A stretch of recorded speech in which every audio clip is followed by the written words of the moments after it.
9. Vilniaus maratonui startą davė Vlada Musvydaitė. Šiemet į bėgimo šventę susirinko rekordiškai daug dalyvių. Prie starto linijos stojo daugiau nei 4000 bėgikų. Tarp jų savo jėgas išbandė ir Nestlé pasirengimo treniruočių Skanauk gyvenimą dalyviai ir treneriai. Klaipėdos bėgikus nuo pavasario treniravęs Ričardas Tėvelis Vilniaus maratone pasirinko bėgti pusę maratono distancijos.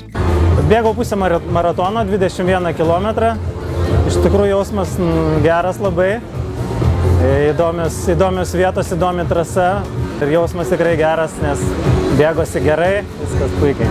Oras geras iš tikrųjų. Vilniaus maratono metu Gedimino prospekte duris atvėrė maratono miestelis.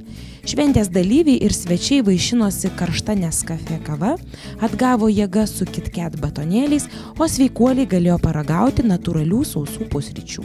Maratono trasa driekėsi per pačią Vilniaus širdį.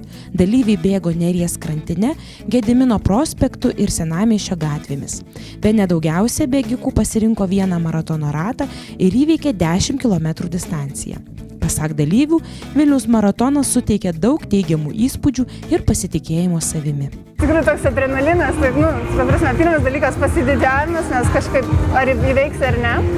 Ir smagu, geras toks nuovargis, sportas, rytinis, super. Ketvirtis maratono tai tikrai ta distancija, kurią galima įveikti su bent jau minimaliu pasiruošimu.